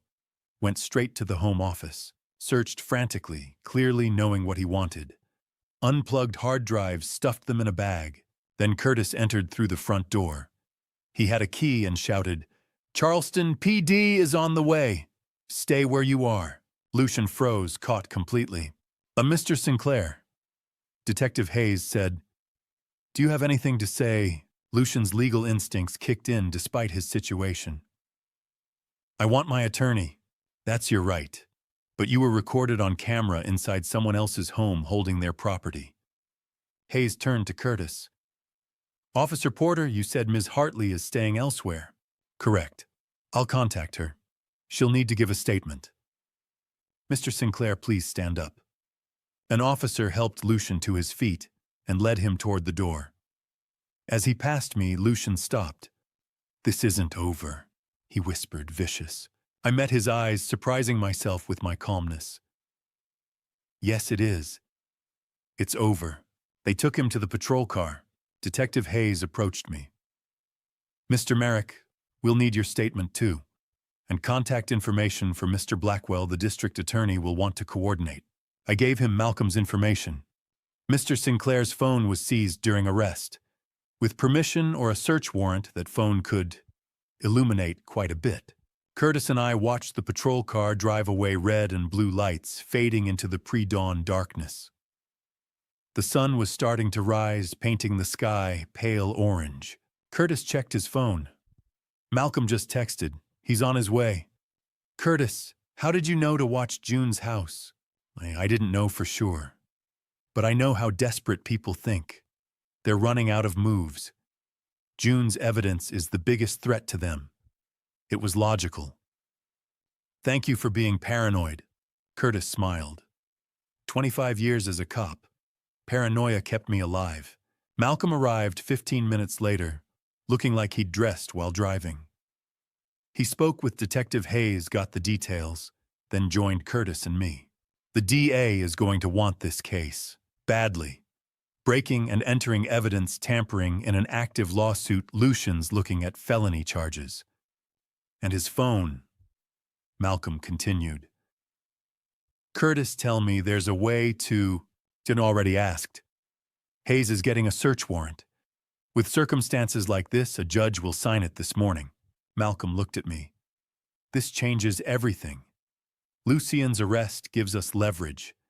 And his phone..." He paused. "Phones don't lie. They keep everything." I looked at June's house crime scene tape being strung up, sunrise painting the sky gold and pink. I thought about Lucian in that patrol car, desperate enough to break into someone's home. Malcolm was right. Desperate people make mistakes. And Lucian had just made a big one. But I couldn't shake the feeling, what would Lillian do when she found out? The next morning, Malcolm and I met Dr. Monroe at a coffee shop on King Street, somewhere public neutral. She was already seated at a corner table when we arrived. I barely recognized her. Doctor. Monroe looked like she hadn't slept. No makeup, hair pulled back hastily, expensive clothes, wrinkled hands trembling as she gripped her coffee cup. Malcolm set his briefcase down. Dr. Monroe, thank you for meeting us. You understand I'm recording this? She nodded. Yes. I want everything documented. I need it documented. This is Malcolm Blackwell, attorney for Clayton Merrick, meeting with Dr. Simone Monroe on May 28, 2024, at...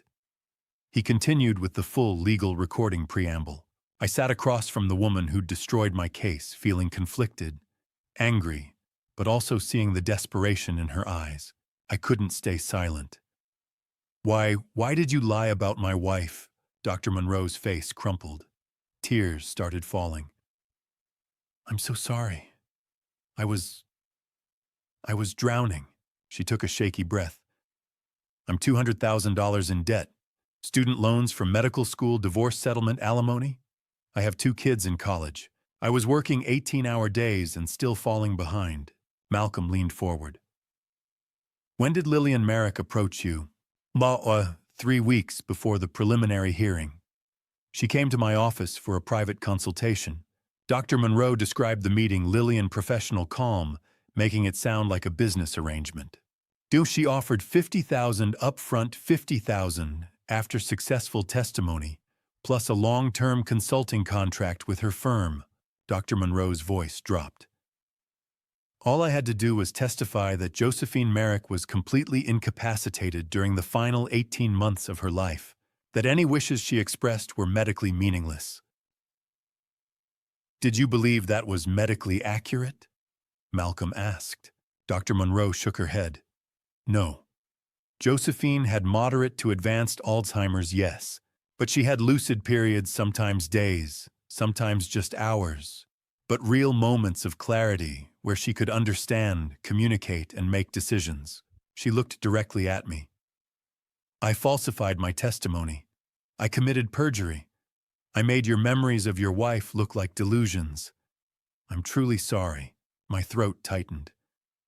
You took away the last thing I had. The moments when Joe recognized me when she told me she loved me. You made the judge think I imagined them. I know. Dr. Monroe was crying openly now.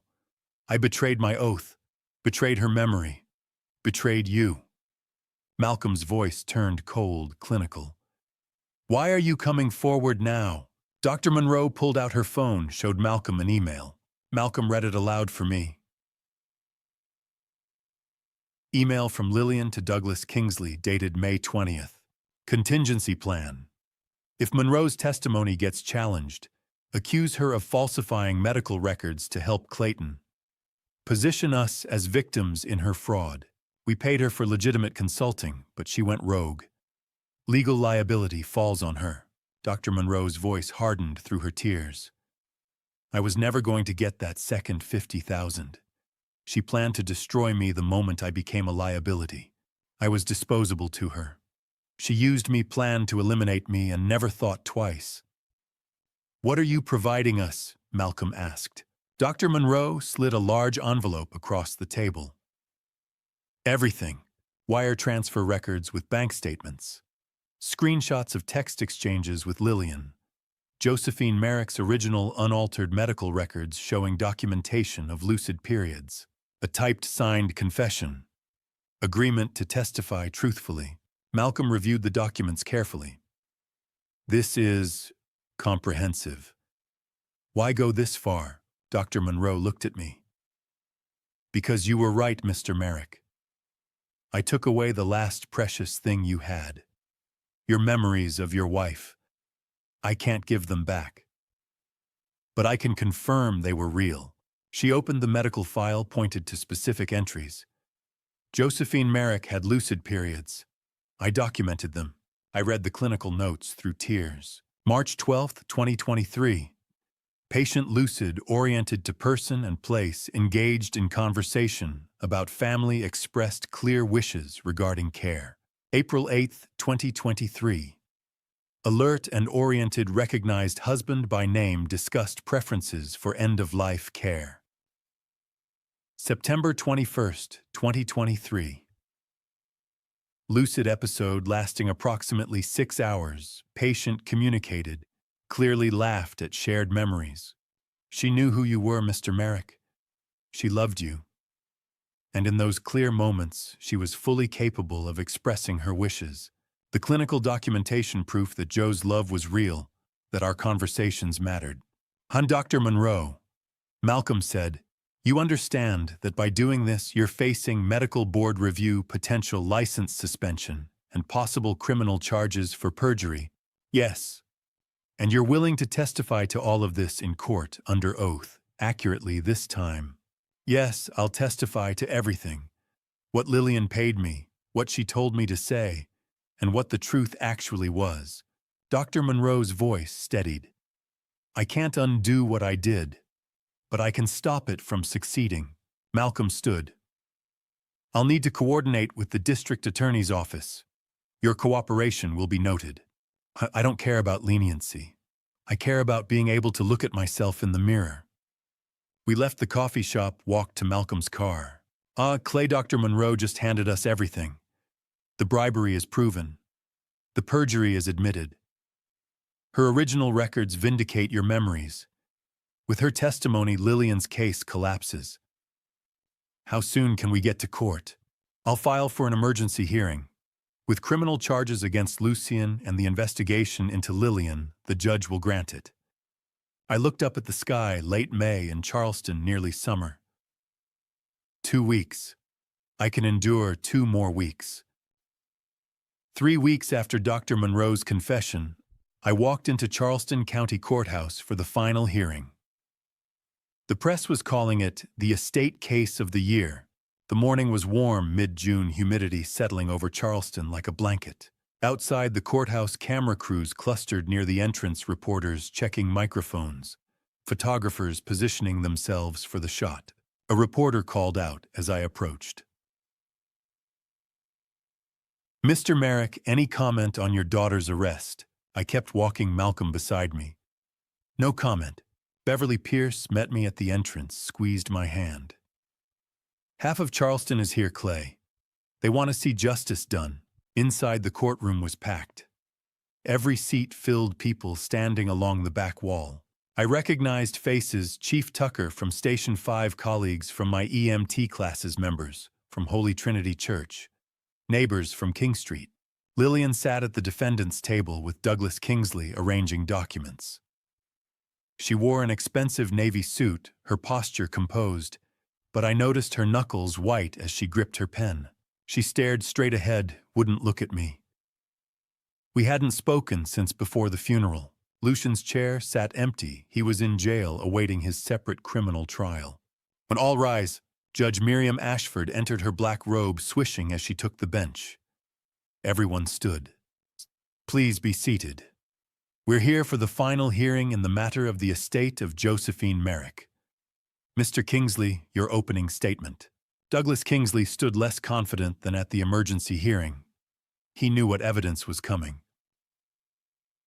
Your Honor, this case concerns a husband who, while well-intentioned, took advantage of his wife during her incapacity. Large financial transactions over $280,000 require explanation. Undue influence during a vulnerable period. My client acted out of concern for her mother's estate. He referenced Dr. Monroe's preliminary testimony, not knowing she'd flipped. His opening painted Clayton as someone who'd exploited circumstances, hitting procedural points, but lacking conviction. When he sat down, the courtroom felt unmoved. Malcolm stood. Your Honor, this case is about greed disguised as concern. His voice filled the courtroom, clear and confident. The evidence will show that Lillian Merrick and her fiancé, Lucian Sinclair, orchestrated an elaborate fraud. They paid a doctor to commit perjury. They hired private investigators to destroy Mr. Merrick's reputation. They created a fake company to file fraudulent liens. They intimidated witnesses. And they did all of it for one reason: money. Whispers rippled through the courtroom. Something flickered across Lillian's face: fear, anger. Judge Ashford, order. Malcolm continued. Most importantly, Your Honor, You'll hear from Josephine Merrick herself, not through disputed testimony, but through video footage taken during her lucid periods. Through meticulous care logs kept by a professional caregiver, and through her own handwritten will. He turned, pointed at Lillian. Her daughter wants you to believe Josephine wasn't competent. The evidence will show she was clear-minded enough to know exactly what her daughter was capable of, and she protected herself from it. The courtroom went silent. Mr. Blackwell, call your first witness. The estate calls Mr. Frederick Caldwell, Senior Account Manager at Charleston First Bank. Mr. Caldwell was in his 60s, conservative suit, professional demeanor. He took the oath and sat in the witness box. Malcolm methodically walked through the financial evidence. Mr. Caldwell, you reviewed the account activity for Clayton and Josephine Merrick. Yes. I prepared a comprehensive report. What did you find regarding the $280,000 in transfers? Caldwell referenced his documents. The transfers fell into 5 categories: professional medical care, experimental treatment costs, home modifications for medical purposes, legal fees for estate planning, and respite care services. Were these transfers unusual for a family managing advanced Alzheimer's care? No. They're consistent with comprehensive in-home care. Many families spend equivalent amounts to keep loved ones home rather than in facilities. 1, 2. Did you find any transfers that appeared personal, suspicious, or unrelated to Mrs. Merrick's care? No. Every transfer had corresponding documentation, receipts, invoices, care contracts. Kingsley's cross-examination focused on oversight, whether Clayton had sole access. Mr. Merrick had legal authority as spouse, but every expense corresponded with documented medical needs. Kingsley had no further questions. He couldn't challenge the evidence. The estate calls June Hartley. The courtroom door opened. June walked in, wearing business attire, a modest dressed professional carrying a thick leather binder. I watched her approach the witness stand, the woman who'd saved my case. She took the oath, sat down, calm and confident. Mrs. Hartley, what was your role in Josephine Merrick's care? June's voice was clear, professional. I was her full-time caregiver for 2 years, from March 2022 until she passed in February 2024. And did you document that care? June opened the binder. Yes, every single day, every detail. Malcolm approached, took the binder, held it up, so the entire courtroom could see its thickness. Your Honor, this represents 2 years of daily logs. With the court's permission, I'd like Ms. Hartley to explain what's contained inside. June's testimony lasted all afternoon. By the end, even Douglas Kingsley had stopped objecting. Malcolm walked through the documents systematically, June, answering each question with professional precision. What, Ms. Hartley? You've shown the court your care logs. Can you describe a typical day caring for Mrs. Merrick? June's response was detailed, methodical. Morning routine medications at 7 a.m., breakfast preferences, mood assessment. Clayton's involvement. Mr. Merrick was present every morning. He helped with bathing, assisted with meals, stayed during difficult episodes. Afternoons, physical therapy, exercises, reading time, rest periods. Evenings, dinner, medications, bedtime preparation. Nights, June or Clayton, nearby baby monitor system in place. So Mr. Merrick never left her alone on bad days. He used all his vacation time, rearranged his teaching schedule, slept in a chair beside her bed when she felt anxious. I remembered those nights, Joe's hand in mine. Mrs. Hartley, your visitor logs.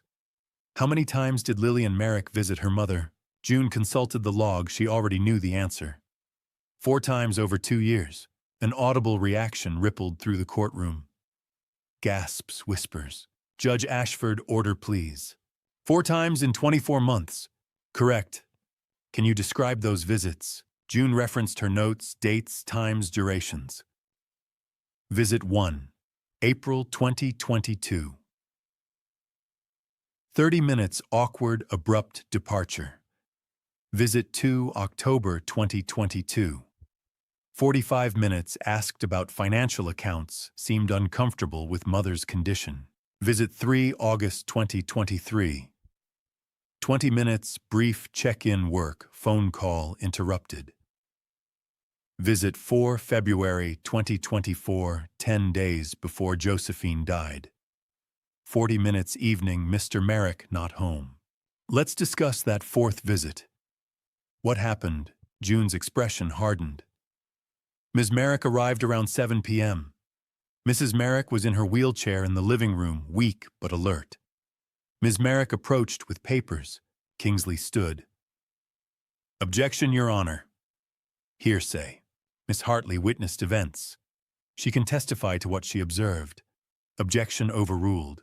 Continue.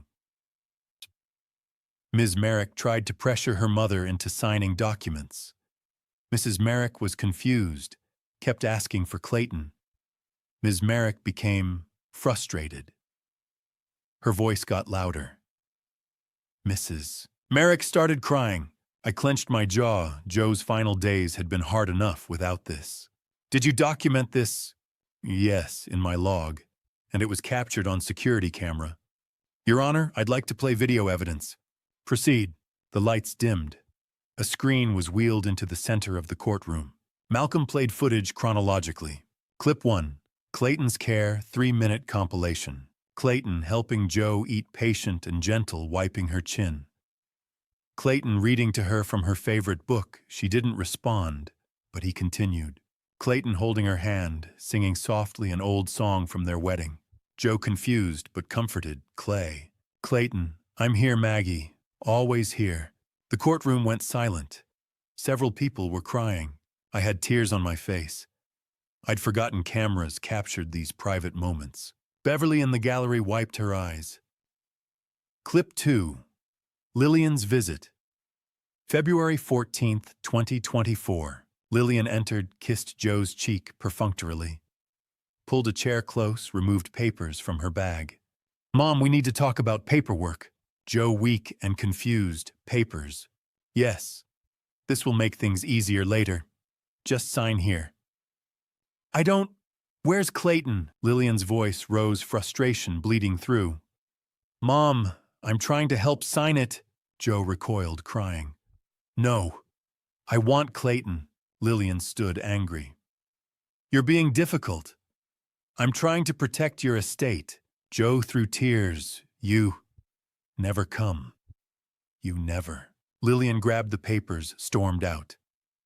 The door slammed. Stunned silence filled the courtroom. I watched Lillian's face. She stared at her hands, wouldn't look at the screen. Clip 3. Lillian alone continuation. Lillian thinking herself alone. June was in the kitchen, went to Joe's desk in the corner. Opened drawers searching. Found a document, pulled it out. The first page visible on camera, last will and testament. Lillian read it. Her expression changed, anger. Determination. She folded the document, put it in her purse, and left. Malcolm paused the video. Your Honor, Ms. Merrick took and destroyed her mother's will. He produced a document. Fortunately, Mrs. Merrick made a backup copy hidden in the family Bible. The will dated 6 months before Joe died, notarized, witnessed. Malcolm read a key passage. I leave my entire estate to my beloved husband, Clayton Merrick. He deserves it through devotion, love, and sacrifice. My daughter has achieved her own success and needs nothing from me. Lillian closed her eyes, face pale. Clip 4. Josephine's lucid moment. October 2023. 4 months before death. Joe lucid, sitting upright, eyes bright, completely different from previous clips. June beside her. Mrs. Merrick, you asked me to record this. Joe, voice weak but clear. Yes. I need to say this while I can. Joe spoke directly to camera. Everything to Clayton. The house, the money, everything. He's been here.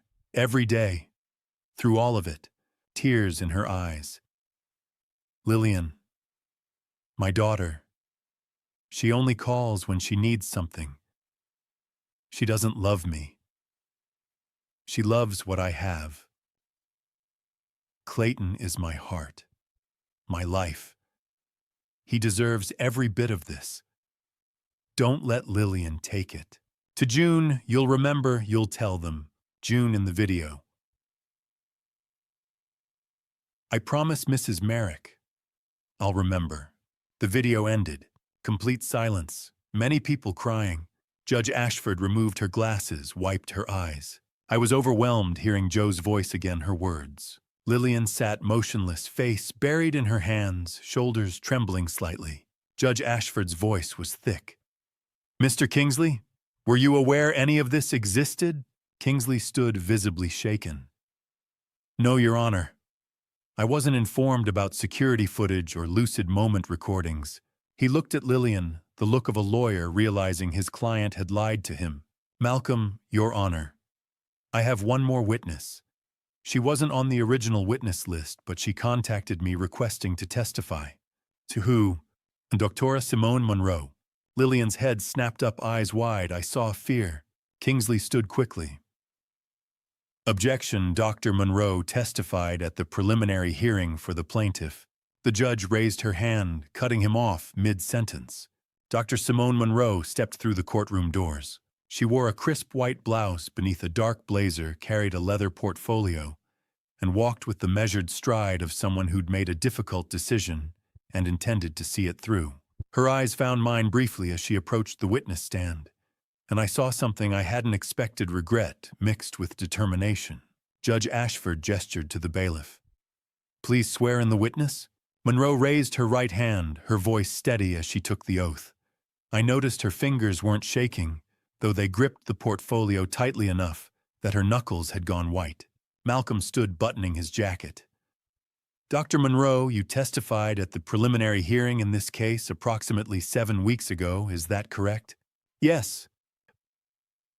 And at that hearing you stated under oath that Josephine Merrick was completely incapacitated during the final 18 months of her life, unable to make legal or financial decisions.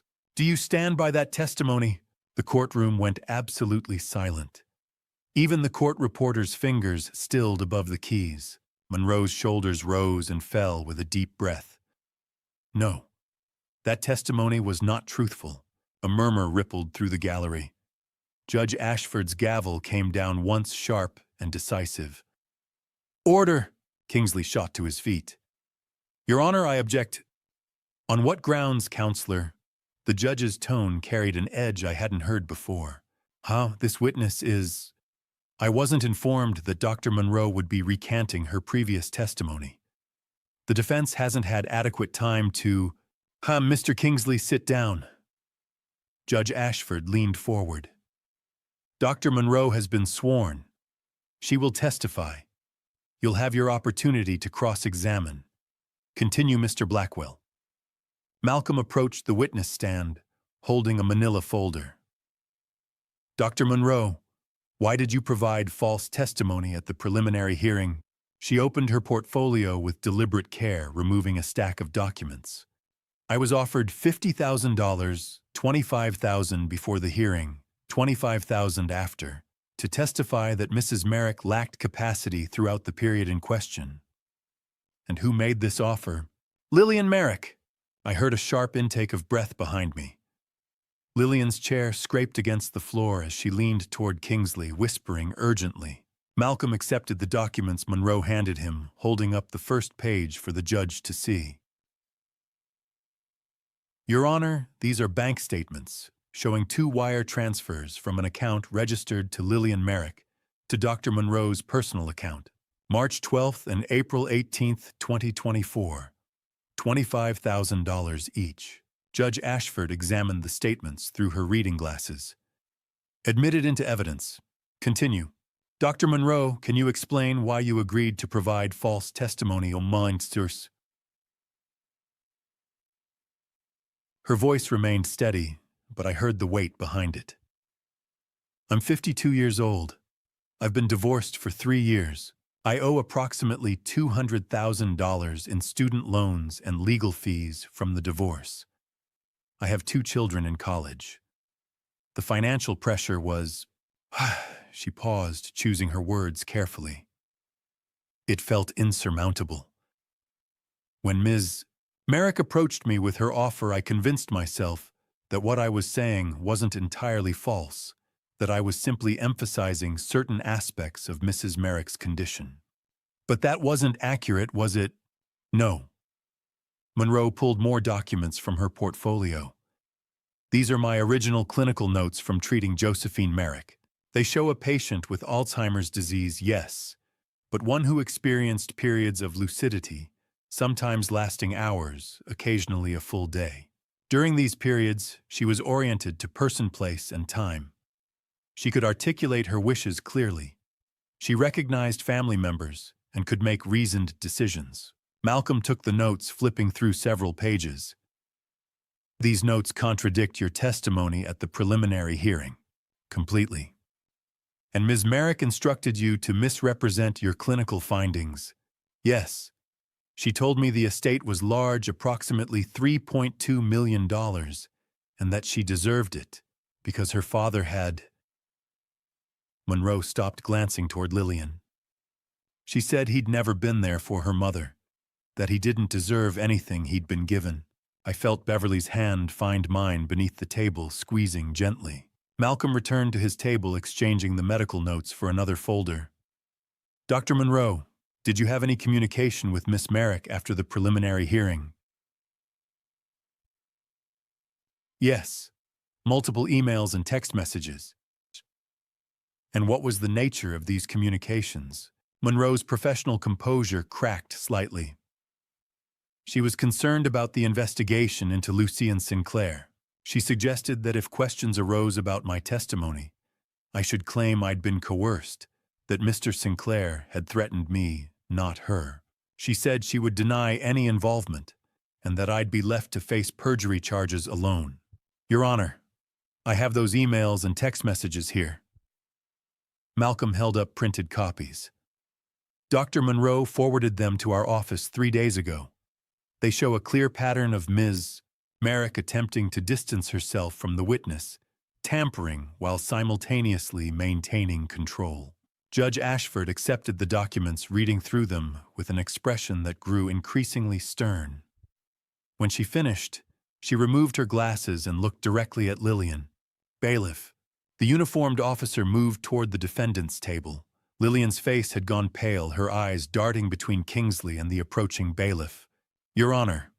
Kingsley stood, his voice lacking its earlier confidence. I would like to request a recess to consult with my client. Our request denied. The judge's tone was ice. Lillian Merrick, you are under arrest for conspiracy to commit fraud, witness tampering, and perjury. Bailiff, take her into custody. The courtroom erupted. I watched as the bailiff moved behind Lillian's chair, heard the metallic click of handcuffs, saw Kingsley step back with his hands raised in a gesture that said he wanted no part of whatever came next. Malcolm leaned close to my ear. It's over, Clayton. You won. But it didn't feel like winning. I watched my daughter, my only child, being led from the courtroom in handcuffs, her head down, refusing to look at anyone. Part of me wanted to feel satisfaction, vindication. Instead, I felt hollow. Judge Ashford's gavel rang out 3 times. Order, this court will come to order. The noise subsided gradually. The judge looked at Malcolm, then at me, her expression softening almost imperceptibly. Mr. Merrick, in light of Dr. Monroe's testimony and the documentary evidence presented, this court finds that the petition to transfer assets filed by Monsieur Lillian Merrick was fraudulent in nature and intent. All asset freezes are hereby lifted. The estate of Josephine Merrick will be distributed according to her last will and testament, as authenticated by witness testimony and video evidence. The fraudulent lien placed by Charleston Medical Providers, LLC, is vacated and expunged from the record. She paused, glancing down at her notes. Furthermore, this court will be referring charges of perjury, witness, tampering, fraud, and conspiracy to the District Attorney's Office for Criminal Prosecution. Mr. Blackwell, you'll coordinate with the DA's office regarding Mr. Lucien Sinclair's cooperation. Yes, Your Honor, Mr. Sinclair has provided a full statement detailing his role in creating Charleston Medical Providers LLC, hiring Terry Ramsey to conduct the social media defamation campaign, and arranging for Anthony Griffin and Dustin Hunt to intimidate witnesses.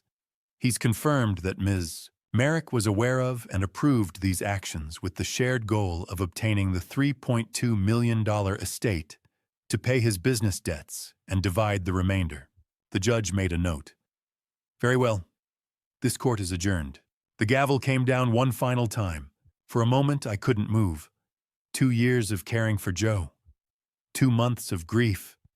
6 weeks of fighting to prove that love and devotion weren't crimes. And it was finished. The gallery erupted in applause. Chief Tucker, the EMT students, Mrs. Caldwell from church neighbors from King Street I'd known for decades. Beverly hugged me, tears streaming down her face. June squeezed my shoulder as she passed, heading back to collect her binder of evidence that would never need to be opened in another courtroom. Malcolm gathered his files, his expression one of quiet satisfaction. Clayton, I'll get the paperwork filed tomorrow. Your accounts will be unfrozen within 48 hours. The house, the savings, the open book. Everything Joe left you, it's yours. I nodded, unable to speak past the tightness in my throat. Curtis appeared at my elbow, grinning broader than I'd seen in weeks. Told you it would work out, brother. You did. I managed a small smile. Thank you. For everything. That's what brothers are for. He clasped my shoulder. Joe would be proud of you. Fighting for her for what she wanted. For the truth. That did it. The tears I'd been holding back for 6 weeks finally came. Beverly and Curtis stayed close, shielding me from the lingering reporters outside, guiding me through the courthouse doors and into the bright June afternoon. The sun felt warmer than it had in months. 3 months after the trial, I sat on the porch at 214 King Street and watched the Charleston sun set over the harbor. September had arrived with its promise of autumn still warm, but with evenings that whispered of cooler days ahead. The magnolia tree Joe and I planted 38 years ago rustled softly in the breeze. The estate had been settled. $3.2 million. I kept the house. This place held every memory that mattered. The open book I sold for $220,000 to a young couple who promised to honor Joe's vision. That money, along with $500,000 from the estate, established the Josephine Hayes Caregivers Fund. June Hartley serves as director. Malcolm handles the legal work. In 3 months, we've awarded grants to 12 Charleston families, funding for in-home caregivers, respite programs, support groups. Everything I wished had existed when Joe and I needed it most. The sentences came down 6 weeks ago.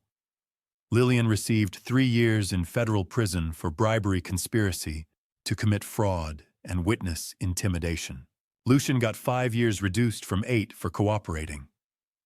Dr. Monroe lost her medical license for 2 years and received probation with community service. Terry Ramsey, Anthony Griffin, and Dustin Hunt all got probation and fines. Kingsley faced no charges. He'd been deceived by his own client. I visited Lillian twice at the federal facility. The first time she cried for 20 of our 30 minutes, barely able to look at me through the glass partition. The second visit last week, she finally spoke. I don't expect forgiveness, Dad. I became someone I don't even recognize. I'm sorry. I'd thought about my response for weeks. You're still my daughter. That doesn't change. But trust takes time. Maybe years. Maybe never. I don't know yet. Life had found new rhythms. Twice weekly, I volunteer at the Charleston Memory Care Center, sitting with Alzheimer's patients who have no family nearby. I read to them, hold their hands. Do for others what I did for Joe. Once a month, I teach Understanding Alzheimer's, a Caregiver's Guide at the Charleston Community Center. The classes fill up every session. I'm back teaching EMT courses at Station 5. Chief Tucker welcomed me with a bear hug, said the station hadn't felt right without me. Every other Tuesday evening, we host an Alzheimer's caregivers support group here. 15 to 20 people gather in what we call Josephine's living room. Beverly helps organize it. June speaks occasionally. We serve coffee, share stories, cry together, laugh together. Joe would have loved seeing this house bring people together again. Martin showed up 2 months ago, the cousin who'd testified against me. He stood on my porch, hat in hands, and confessed that Lillian had paid him to lie. He apologized. I could have slammed the door. Instead, I invited him in for coffee.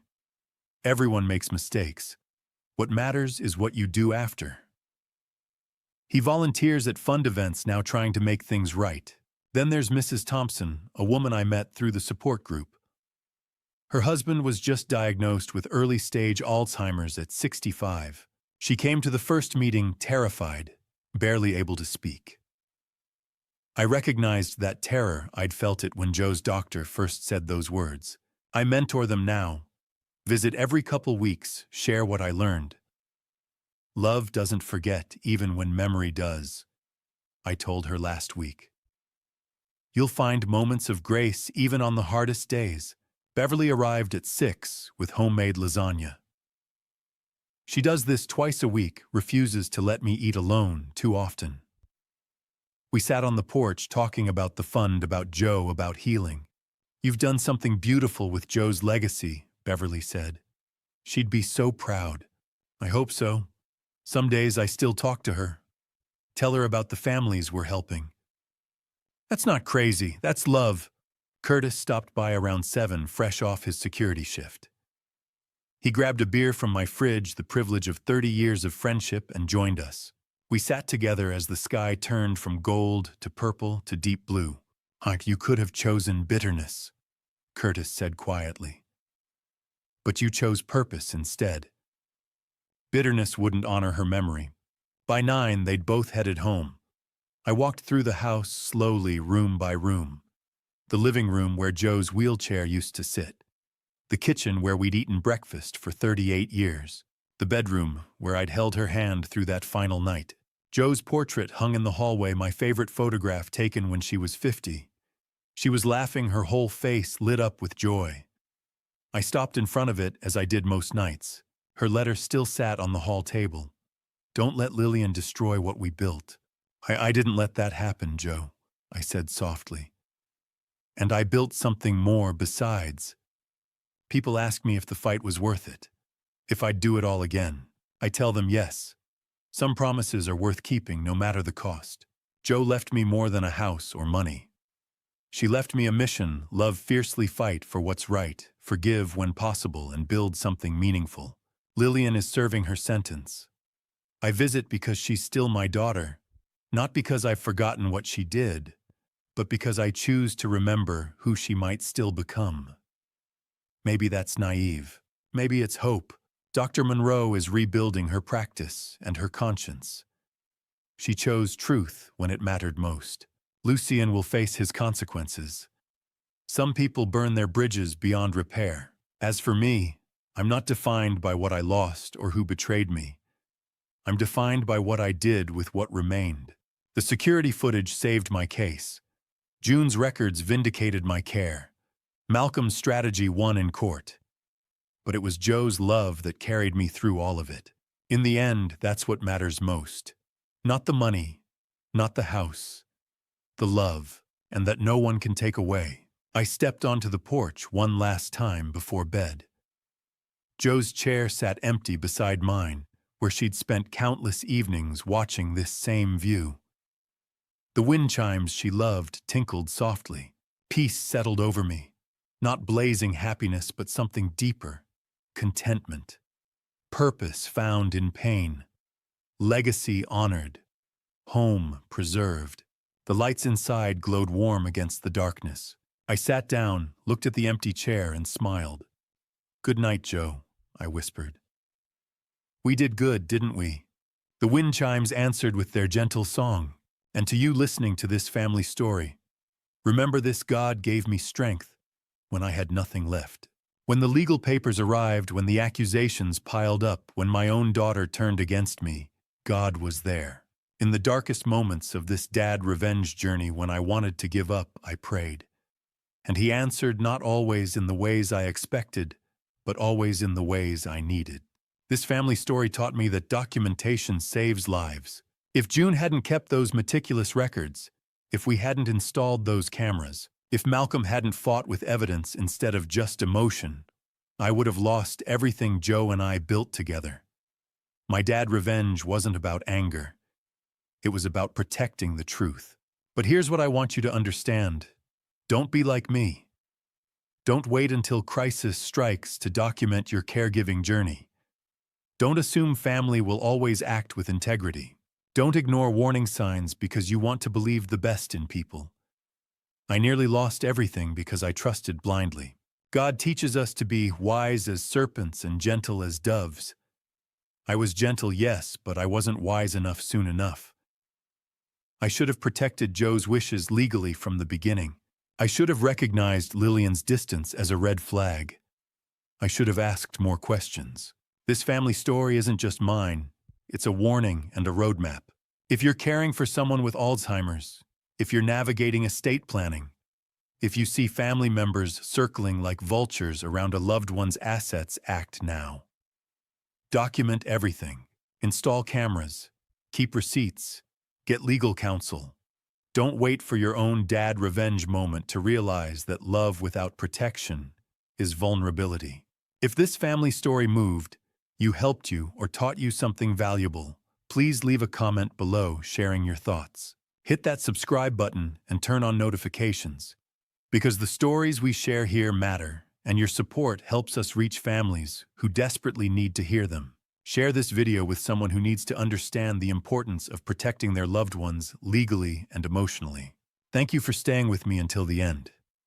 I know this wasn't easy to hear, but truth rarely is. A final note. The stories we share on this channel include fictionalized elements created for educational purposes. If this content isn't right for you, please feel free to explore other videos that better suit your preferences. We respect your choice. God bless you all.